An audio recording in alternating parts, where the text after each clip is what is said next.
Hello and thank you for joining us here on France 24. It's time for us to cast our collective eye on Africa. First up, the headlines. Democratic Republic of Congo President Félix Tshisekedi calls for a national dialogue to ease tensions, but excludes M23 AFC rebels from taking part. The announcement comes as the government plans to suspend 11 public universities in eastern areas under rebel control. Ghana mourns the deaths of 23 people, including 11 children who fell into abandoned illegal gold mining pits in the Ashanti region. This comes as the country sees an unprecedented surge in illegal mining operations, locally known as galamsey. And U.S. deportees in Cameroon face uncertainty and the risk of persecution as they await decisions on their asylum claims. Washington has struck controversial deals with at least 30 countries to accept people it cannot legally deport directly to their home countries. Welcome to the program.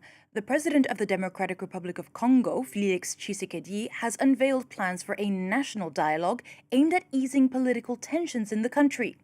Speaking on national television on Thursday, he said the process will begin with consultations across the DRC's 26 provinces before culminating in national talks in the capital, Kinshasa.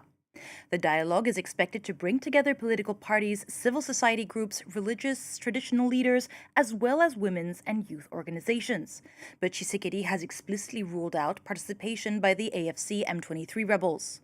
The process is expected to last at least 3 months, with the dates and conditions to be announced at a later stage. Let's take a listen. The national cohesion to which we aspire requires neither the erasure of our differences nor the abandonment of democratic pluralism. It is founded on respect for differences and freedom of debate, and is measured by our ability to champion distinct causes without betraying the Republic, as well as to fully embrace our cultural, linguistic, provincial or political identities, without ever placing them above our shared Congolese citizenship. For whilst democracy allows us to oppose one another, the fatherland forbids us from tearing one another apart. The president's call comes amid another government announcement, this time concerning higher education in the eastern DRC. Last week, Kinshasa announced the suspension of public universities in areas occupied by M23 rebels for the 2026-27 academic year. 11 institutions, all in Goma or Bukavu, are affected by the restrictions. Critics are accusing the government of punishing students, while authorities say they will support those affected. Emmett Livingston in Kinshasa has more. It's just a few days before the academic year begins in the Democratic Republic of Congo. But in a dramatic move, the government has decided to cut ties with public universities in areas of eastern Congo controlled by the M23 rebel group. In an official circular dated Wednesday, the government cited as reasons the security situation in the occupied territories, as well as the need to protect the integrity of university degrees awarded in Congo. The decision concerns 11 universities in the cities of Goma and Bukavu. In Goma, people are concerned. It's not right, because politics is one thing and education is another. When we study, it's so that we can achieve the goal of defending and presenting our state diploma. That's our big objective. So when measures like this happen, I don't think it's very beneficial for us. Even if they say it's to sort things out, to make things easier, to keep people safe, it's putting the brakes on young people who are supposed to raise the country up tomorrow. In any case, it's not very good. The government is encouraging students to re-enroll in universities in other parts of the country, but its decision has come under fire. Senior opposition figures have said that the students, in effect, are being abandoned to the rebels. The M23 has promised to step in and pay university salaries, but it's not clear whether degrees awarded by these institutions will be recognised. And now for a quick look at stories making headlines across the continent. Uganda's Choru Kingdom has announced the death of its king, Oyonimbia, at the age of 34. Local authorities have not disclosed a cause of death. He ascended the throne in 1995 at just 3 years old, becoming the world's youngest reigning monarch at the time. While Uganda is a republic, the country retains several traditional monarchies with limited political power, but significant cultural and social influence.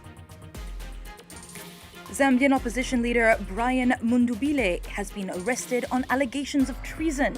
State broadcaster ZNBC said he was detained and questioned by police on Thursday alongside his running mate Makebi Zulu over alleged activities that could threaten national security.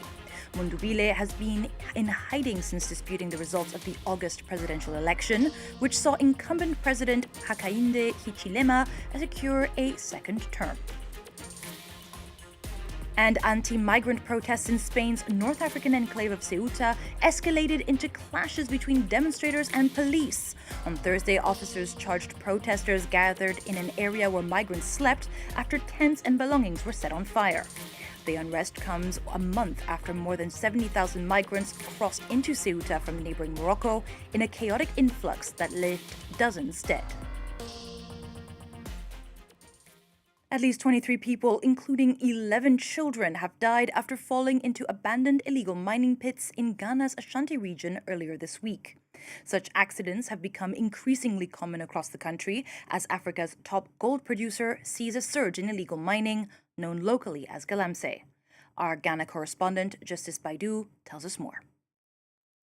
These accidents were reported in separate places across the Ashanti region, which is one of Ghana's leading gold mining regions. The accidents are further worsened by the hard-to-reach locations where they happen. Many of these accidents happen in hidden forested hinterlands where aid workers could hardly go. Such deaths and mine collapses are common in Ghana and largely go underreported, leading to an under-declaration of the actual number of people that die. Here's the head of the Ashanti region, Frank Amwakohene. 23 lives have been lost only because they were going to their farms and fell within pits that were left uncovered by miners within the various areas. As part of the 23 people, only 19 people have been recovered from these pits. The remaining 4 of them, we've not still been able to find their bodies. These includes 11 children whose future has been cut short because someone in his quest for money left a pit uncovered within some of these areas that leads to farmlands, among others. As output continued to soar in Africa's leading gold-producing country, Ghana is now having to deal with the excesses of gold mining, largely within the areas on unformalized gold mining, which pay very little attention to health and safety. Only last July, the Ghana Chamber of Mines reported that small-scale and artisanal miners now account for 52% of all gold that is produced out of Ghana. 12 people were killed and 7 others wounded in an airstrike near the Chad-Sudan border on Thursday. N'Djamena and Washington have accused the Sudanese army of carrying out the attack, with local security sources saying the target was a market used by the Rapid Support Forces to stock up on fuel. Khartoum denies any involvement and has called for an investigation. Chad's accusation comes against the backdrop of more than 3 years of civil war in Sudan between the army and paramilitary Rapid Support Forces. The United States has reached a secretive and highly controversial series of deals with at least 30 countries to accept people it cannot legally deport directly to their home countries. One of these countries is Cameroon, where deportees live in extremely precarious and stressful conditions and are at risk of persecution. Laurent Berstecher has the story. These 3 LGBTQ women fled persecution in their native Ghana and were granted asylum in the U.S. in 2024. But under Donald Trump's crackdown on immigration, they were recently deported to Cameroon. One of them recalls the degrading and terrifying experience of being put in shackles and flown to an unknown country. It felt like we had committed some kind of crime. What on earth did I do to be shackled like that? Both hands and feet. I can't even move. I just came to the United States for safety. After arriving in Cameroon in January, the 3 women say they were held in a government compound for 2 months and were only allowed out after going on a hunger strike. Half a year later, they're still waiting for their asylum requests to be processed. Because you can't treat human beings like this. we are treated like we are slaves. We don't have life anymore. And Cameroon is not a safe country. Same-sex relations are punishable by up to 5 years in prison in Cameroon, making it a dangerous country for LGBTQ women fleeing persecution. You cannot send somebody to harm that they're fleeing from. And so that's the concern with this special group of people, because they're not only vulnerable, they are doubly victimized. Cameroon is one of more than 30 countries with which the Trump administration has reached secretive third-party deportation deals. And while the details of these agreements remain unknown, a recent New York Times investigation revealed the U.S. withheld a $30 million payment to Cameroon's UN refugee agency just before the deal was signed. And that's all from us for the moment. Don't go anywhere. We'll be right back with more news here on France 24.